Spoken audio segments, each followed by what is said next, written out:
ছাত্ৰ-ছাত্ৰীসকল মই মৌচুমী তোমালোক সকলোকে জোনাক মৌচুমী ইক' ক্লাছলৈ স্বাগতম জনাইছোঁ। আশা কৰোঁ তোমালোক সকলো কুশলে আছা। আজিৰ ভিডিঅ'টোত আমি আলোচনা কৰিম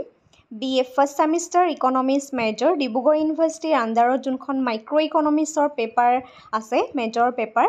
সেই পেপাৰখনৰ বিষয়ে আমি আলোচনা কৰিম। কাৰণ ছেমিষ্টাৰ ছিষ্টেমটোত আমি কি পঢ়িব লাগিব বা আমাৰ চিলেবাছখন কি হয় এই সম্পৰ্কে জনাটো বহুত বেছি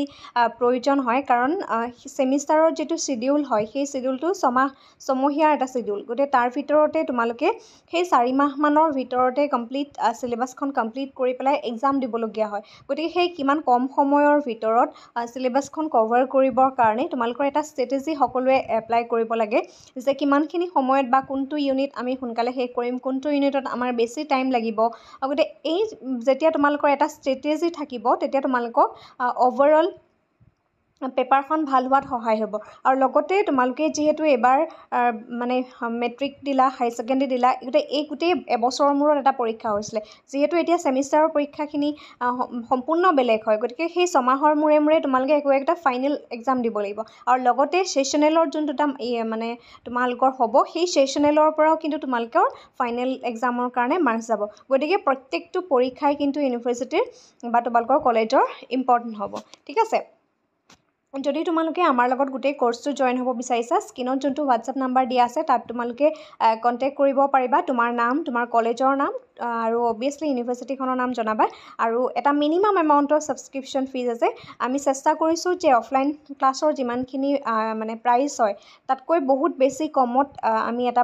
একেবাৰে মিনিমাম, ঠিক আছে, মিনিমাম ফিজত আমি তোমালোকক গোটেই চিলেবাছখন প্ৰভাইড কৰিম, ভিডিঅ' নোটছ, আৰু যদি তুমি অসমীয়া মিডিয়াম, অসমীয়া আৰু ইংৰাজীত হ'লে ইংৰাজী মাধ্যমত তোমালোকে লাভ কৰিবা কমপ্লিট হেণ্ড ৰিটেন নোটছ। ঠিক আছে। এতিয়া ইয়াৰ তোমালোকৰ যদি আমি চাওঁ টোটেল 60 মাৰ্কৰ কুৱেশ্যন হয়। ঠিক আছে, এইটো কথা ইম্পৰ্টেণ্ট হয়। 60 মাৰ্কৰ কুৱেশ্যন আহিব আৰু 60 মাৰ্কৰ তোমালোকৰ মানে থিয়ৰী লিখিব লাগিব পৰীক্ষাত। আৰু তাৰ ভিতৰত 40 আছে তোমালোকৰ যোনটো ইন ছেমিষ্টাৰ এছেছমেণ্টৰ পৰা যাব, যাত 20 মাৰ্কছ থাকিব ইণ্টাৰনেল এক্সামিনেশ্যন। তোমালোকৰ ছেশ্যনেল এক্সাম হ'ব দুটা, কিছুমান কলেজত দুটা পাতে বা কিছুমানত এটাই পাতে। ঠিক আছে, গতিকে সেই মাৰ্কছৰ ওপৰত বেছ কৰি পেলাই তাত এটা তোমালোকৰ এই 40 মাৰ্কছটো তাত প্ৰভাইড কৰা হ'ব। আৰু লগতে 20 মাৰ্কছ ইয়াত হ'ব 20, আৰু 20 থাকিব হোম এছাইনমেণ্ট দিব পাৰে, ভাইভা দিব পাৰে, ছেমিনাৰ বা গ্ৰুপ ডিছকাশ্যন, কুইজ। তাৰ ভিতৰত যিকোনো এটা কলেজত চুজ কৰিব আৰু সেইখিনি লগাই পেলাই আল্টিমেটলি ইয়াৰ 40 মাৰ্কছৰ ভিতৰত তোমালোকৰ পাৰফৰ্মেঞ্চ চাই পেলাই সেইখিনি কলেজৰ পৰা প্ৰভাইড কৰিব। বাকী তোমালোকে থিয়ৰী লিখিব লাগিব 60 মাৰ্কছ। অ'কে। এতিয়া যোনটো ফাৰ্ষ্ট ইউনিট আছে সেই ফাৰ্ষ্ট ইউনিটটোত আমি ছাবজেক্ট মেটাৰ অফ ইকনমিক্সৰ বিষয়ে আমি পঢ়িব লাগিব। ছাবজেক্ট মেটাৰ অফ ইকনমিক্সৰ বিষয়বস্তুখিনি চাবা। অসমীয়া আৰু ইংৰাজী দুইটা মাধ্যমৰ ছাত্ৰ ছাত্ৰীৰ সহায় হ'ব। মই অসমীয়াতে কথাখিনি কৈ যাম। প্ৰথম কথাটো হৈছে আমি কিয় ইকনমিক্স আলোচনা কৰোঁ, হোৱাই ষ্টাডি ইকনমিক্স, আমি ইকনমিক্সটো কিয় পঢ়িব লাগে, সেইটো এটা ইম্পৰ্টেণ্ট কথা ন। নেক্সট আমি জানিব লাগিব scope and method of economics, scarcity and choice, type of microeconomic analysis, goal of microeconomics, growth and efficiency, the economic problem, the question, what to produce, আমি কি ইকনমিখনত কি আমি প্ৰডিউচ কৰোঁ, ইকনমিৰ যিখিনি চেণ্ট্ৰেল প্ৰব্লেম আছে সেই প্ৰব্লেমবিলাকৰ ভিতৰত আমি ফাৰ্ষ্ট প্ৰব্লেমটো যদি পাওঁ, the question what to produce, নেক্সটটো হৈছে হাউ টু প্ৰডিউচ, কেনেকৈ প্ৰডিউচ কৰিম, হাউ টু ডিষ্ট্ৰিবিউট আউটপুট, আমি যিমানখিনি বস্তু প্ৰডাকশ্যন কৰিলেও সেই প্ৰডাকশ্যন কৰা বস্তুখিনি আমি কেনেকৈ ডিষ্ট্ৰিবিউট কৰিম, আমি কেনেকৈ বিতৰণ কৰিম। ঠিক আছে, গতিকে এইখিনি প্ৰব্লেম হয় ইকনমিক্সৰ, সেই প্ৰব্লেমবিলাক আমি এনালাইজ কৰিব লাগিব। নেক্সট হৈছে economic model, verification and general features of economic model. The basic মডেলৰ ভিতৰত আমি কম্পেৰেটিভ মডেলটোত পঢ়িব লাগিব, ষ্টেটিক এণ্ড ডাইনামিক, এই কনচেপ্টকেইটা আমি পঢ়িব লাগিব। ইকনমিক্স মডেল বুলি যদি কওঁ তেতিয়া সেই 3টা মডেল আমি পঢ়িব লগা হয়। ঠিক আছে। Next price, property rights and profit, incentive and information, rationing, economic system, command and free market and mixed economic system and the role of government, and reading and working with graph, application with microeconomics যে ছাবজেক্টটো দিছে গতিকে তাৰ application কি আছে, কি ক্ষেত্ৰত micro' ইকনমিক্সৰ application হয় গতিকে এইটো ইউনিট নাম্বাৰ 1 হয় তুমি অসমীয়া আৰু ইংৰাজী দুইটা মাধ্যমেই ল'ব পাৰা যদি তুমি এবাৰ প্ৰথম অসমীয়া মাধ্যমৰ পৰা ইংৰাজী মাধ্যমত লৈছা তেতিয়াও চিন্তা কৰিবলগীয়া একো কথা নাই ধুনীয়াকৈ তোমালোকে লিখিব পাৰিবা বহুতৰ এটা ভুল ধাৰণা থাকে যে এইচএছত অসমীয়া মিডিয়ামত লৈছোঁ এতিয়া ইংৰাজী মাধ্যমত প্ৰব্লেম হ'ব নি প্ৰব্লেম নহয় তুমি ৰেগুলাৰ কনচেপ্টখিনি পঢ়ি যোৱা তেতিয়া সহজ হৈ যাব কিন্তু এইটো নহয় যে তুমি কনচেপ্টখিনি বুজি পাইছা বুজি পোৱাৰ পিছত তুমি এক্সামৰ 15 ডেইজ থাকোঁতেহে সেই গোটেই চিলেবাছখন তুমি মানে বস্তুখিনি নোট বনাবলৈ লৈছা বা বস্তুখিনি পঢ়িবলৈ লৈছা তেতিয়া তোমাৰ প্ৰব্লেম হ'ব ঠিক আছে কাৰণ যদিও তোমালোকে কনচেপ্টখিনি আগতে পাই আহিছিলা বা নতুনকৈ পঢ়িবা আৰু বহুত কিছুমান তোমালোকৰ ৱৰ্ডছ ইম্প্ৰুভ হ'ব ঠিক আছে ষ্ট'ৰ বাঢ়িব তোমালোকৰ যিটো শব্দৰ যিটো আমি ষ্ট'ৰ বুলি কওঁ সেইখিনি বাঢ়িব গতিকে তাৰ কাৰণে তোমালোকে বিভিন্ন ধৰণৰ বুকছ ল'বা আৰু বিশেষকৈ এই মাইক্ৰ' ইকনমিক্সৰ কাৰণে তোমালোকে এইচ.এল. আহুজা বুকখন লৈ ল'ব পাৰা তাৰ ভলিউমটো বহুত ডাঙৰ ঠিক আছে মই বাৰু ভিডিঅ'ৰ এটা বুক লিষ্টৰ এটা ভিডিঅ' আছে সেইটো পুৰণা ভিডিঅ' আৰু চাব পাৰা তোমালোকে এইচ.এল. আহুজা বুকখন তোমালোকক এইকাৰণেই ল'বলৈ কৈছোঁ যে এইচ.এল. আহুজা বুকখন যদি তোমালোকে এবাৰ পাৰচেছ কৰা ইন ফিউচাৰ তোমালোকে যদি মাষ্টাৰ ডিগ্ৰীও কৰা এম.এও কৰা তেতিয়াও সেই বুকখন তোমালোকে ব্যৱহাৰ কৰিব পাৰিবা ঠিক আছে আৰু এইচ.এল. আহুজা বুকখনত তোমালোকে এই ফাৰ্ষ্ট ছেমিষ্টাৰত তোমালোকৰ মাইক্ৰ' ইকনমিক্স আছে সেইখনত তুমি এপ্লাই মানে ব্যৱহাৰ কৰিলা নেক্সট তুমি ফ'ৰ্থ ছেমিষ্টাৰতো যদি যিখিনি মাইক্ৰ' ইকনমিক্সৰ মানে পেপাৰ বা তাতো তুমি কি কৰিব পাৰিবা এই পেপাৰখনৰ মানে একেখন বুকৰ পৰাই কনচেপ্টখিনি ল'ব পাৰিবা ঠিক আছে যিহেতু বুকখনৰ ভলিউমটো বহুত ডাঙৰ বহুত ষ্টুডেণ্টে কি হয় ভলিউমটো ডাঙৰ কাৰণে ভয় খায় তাত ভয় খাবলগীয়া নাই গোটেইখিনি বস্তু নাহে মাত্ৰ এই চিলেবাছখনত যিখিনি বিষয়বস্তু আছে সেইখিনিহে তোমালোকে সেই বুকখনৰ পৰা পঢ়িব লাগে বাকী তোমালোকে এম.এল. জিংগানৰ এখন বুকছ আছে সেই এম.এল. জিংগানৰ বুকখন তোমালোকে পঢ়িব পাৰা লাইব্ৰেৰীত থাকে অৱশ্যে কিছুমান কলেজত এম.এল. জিংগান ফ'ল' নকৰে ডিব্ৰুগড় ইউনিভাৰ্চিটি আণ্ডাৰত সেইকাৰণে মই কোৱা নাই কিন্তু লাইব্ৰেৰীত এভেইলেবল থাকে এম.এল. জিংগানৰ যিখিনি লেংগুৱেজ হয় সেই লেংগুৱেজটো পঢ়িবলৈ খুব সহজ হয় ঠিক আছে গতিকে সকলোৱে মানে ধুনীয়াকৈ কনচেপ্টখিনি বুজি পায় মই আশা কৰোঁ তোমালোকে এম.এল. জিংগান এবাৰ লৈ চাবা পঢ়ি চাবা এটলিষ্ট নেক্সট কনচেপ্টটো হৈছে ছাপ্লাই এণ্ড ডিমাণ্ডৰ কনচেপ্ট ছাপ্লাই এণ্ড ডিমাণ্ডৰ যিটো কনচেপ্ট তাত আমি পঢ়িব লাগিব market and competition determinants of individual demand and supply demand and supply schedule, demand and supply curve, market versus individual demand and supply, shift of demand and supply curve, demand supply together, how price allocate resources, elasticity and its application, control on price, taxes and the cost of taxation, consumer surplus, producer surplus and efficiency of the market. গতিকে এই demand and supply কনচেপ্টটোত আমি চাহিদা আৰু যোগানৰ সম্পৰ্কে পঢ়িব লাগিব চাহিদা আৰু যোগানৰ মানে কনচেপ্টটোত আমি ইণ্ডিভিজুৱেল এণ্ড মাৰ্কেটৰ যিখিনি কনচেপ্ট আছে ইণ্ডিভিজুৱেল মাৰ্কেট এণ্ড তোমাৰ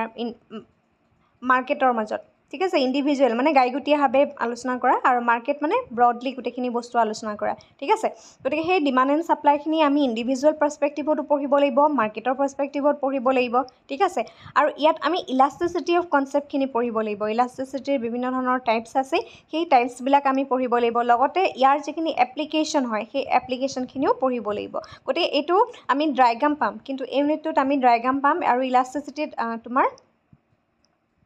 ফৰ্মুলাও আছে ঠিক আছে গতিকে তোমালোকে এই ইউনিটটোৰ কাৰণে যেতিয়া তোমালোকে ডায়েগ্ৰাম ড্ৰ কৰিবা প্ৰেক্টিছ কৰিবা কাৰণ ইলাষ্টিচিটিৰ সেই ডায়েগ্ৰামবিলাকৰ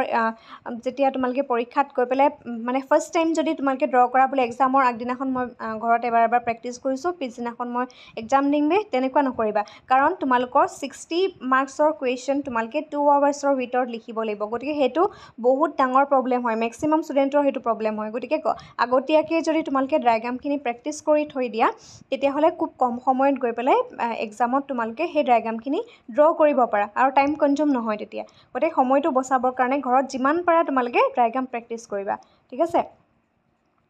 নেক্সট হৈছে household behaviour and consumer choice ইয়াত আমি পঢ়িব লাগিব consumption decision budget constraint consumption and income price change demand for all other goods and prices description of preference presenting the preference with indifference curve আমি indifference curve কনচেপ্টখিনি পঢ়িব লাগিব properties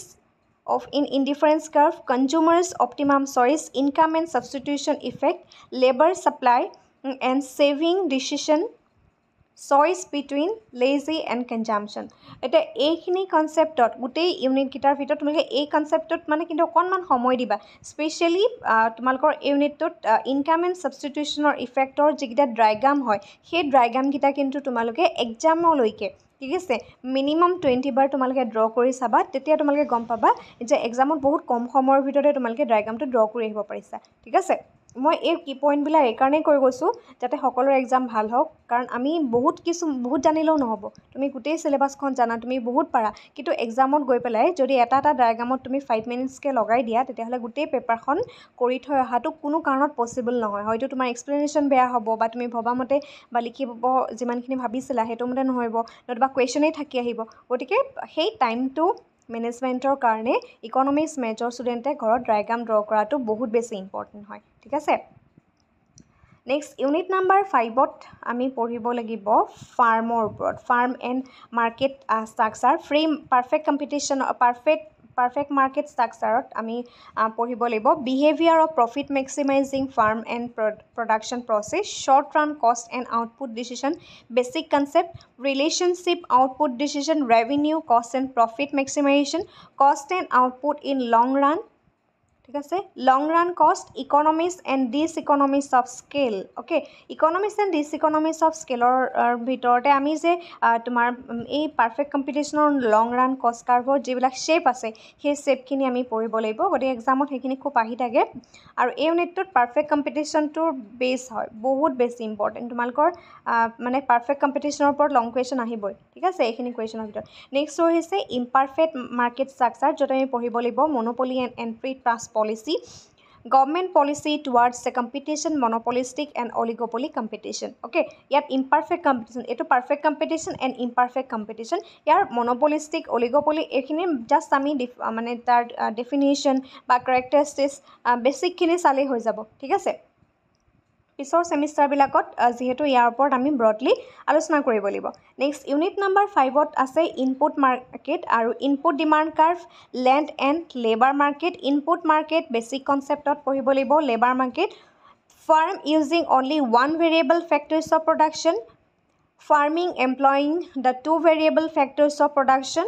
in short run and long run that means ইয়াত আমি law of variable proportion পঢ়িব লাগিব law of returns to scale পঢ়িব লাগিব যিখিনি short run আৰু long run ত এপ্লাই হয় ঠিক আছে লেবাৰ মাৰ্কেটত নেক্সট হৈছে লেণ্ড মাৰ্কেটত পঢ়িব লাগিব determination of rent brand and value of output produced on land farm profit maximizing condition in input market input demand curve shifting in input demand curve the resource allocation and the mix of output in competitive market and distribution of income okay এই ইউনিটটো বহুত দীঘল এটা unit হয় ঠিক আছে অন্য ইউনিটতকৈ বহুত বেছি দীঘল প্ৰত্যেকটোতে আমি ডায়েগ্ৰাম বিশেষকৈ ল অফ ভেৰিয়েবল প্ৰপ'ৰ্শ্যনত তোমাৰ টেবুলখনৰ পৰা আদি কৰি ডায়েগ্ৰামটো বা law of return to scale যেতিয়া আমি পঢ়িব লাগিব তাৰ ডায়েগ্ৰামবিলাক গতিকে এইখিনি একদম সৰু সৰু কথা গতিকে সেই সৰু সৰু কথাবিলাক ডায়েগ্ৰাম আছে কিন্তু ঠিক আছে ৰেণ্টৰ কথাখিনি যদিও চাওঁ ইয়াতো এইখিনি তোমাৰ ডায়েগ্ৰাম বেছ হয় গতিকে এই ইউনিটবিলাক তোমালোকে মানে ধুনীয়াকৈ লিখি পেলাই ডায়েগ্ৰাম ড্ৰ কৰিবা ঠিক আছে নেক্সট ইনপুট ডিমাণ্ডত আহিব capital market and investment decision meaning and types of capital investment and depreciation market capital মাৰ্কেটত পঢ়িব লাগিব capital income interest and profit financial market in action capital accumulation and allocation demand for a new capital and investment decision okay এইখিনি unit number 5ৰ শেষৰ ফালে ঠিক আছে এনেধৰণেই তোমালোকৰ 60 মাৰ্কৰ পেপাৰ হয় আৰু 60 মাৰ্কৰ পেপাৰখনত আকৌ কৈছোঁ আটাইতকৈ ভাল এক্সাম যাৰে হ'ব যোনে টাইম মেনেজমেণ্ট কৰিব পাৰে ঠিক আছে যিহেতু এই পেপাৰখনৰ প্ৰত্যেকটো কুৱেশ্যনে তোমালোকে যেতিয়া কৰিবা তেতিয়া গম পাবা যে ডায়েগ্ৰাম বেছ ইউনিট হয় গতিকে আমি ডায়েগ্ৰাম ড্ৰ কৰিব লাগিব ডায়েগ্ৰাম ড্ৰ কৰি পেলাই এক্সপ্লেনেশ্যন কৰিব লাগিব গতিকে তাৰ কাৰণে যিমান পাৰা তোমালোকে যিখিনি বিশেষকৈ আগতে ইংৰাজী মাধ্যমত আছিলে তেওঁলোকৰ ইমান প্ৰব্লেম নহ'ব পাৰে যিখিনি অসমীয়া মিডিয়ামৰ পৰা এবাৰ প্ৰথম ইংৰাজী মাধ্যমত লিখিবলৈ হৈছে তোমালোকে কিন্তু অকণমান ঘৰত প্ৰেক্টিছ কৰিব লাগিব নোটছখিনি লিখি পেলাই ধুনীয়াকৈ ঘৰত প্ৰেক্টিছ কৰিব লাগিব তেতিয়া তোমালোকে যেনেধৰণে তোমালোকৰ হাই ছেকেণ্ডেৰীত এটা ভাল পাৰ্চেণ্টেজ তোমালোকে লৈ আহিছিলা ঠিক তেনেধৰণে সেই পাৰ্চেণ্টেজটো তোমালোকে মেইনটেইন কৰি ৰাখিব পাৰিবা ঠিক আছে ভিডিঅ'টো কেনে পালে জনাবা আৰু যদি আমাৰ কোৰ্চত জইন হ'ব বিচাৰিছা স্ক্ৰীনত যোনটো হোৱাটছআপ নাম্বাৰ আছে তাত তোমালোকে কণ্টেক্ট কৰিব পাৰিবা। আজকে ভিডিঅ'টো মানে ধন্যবাদ।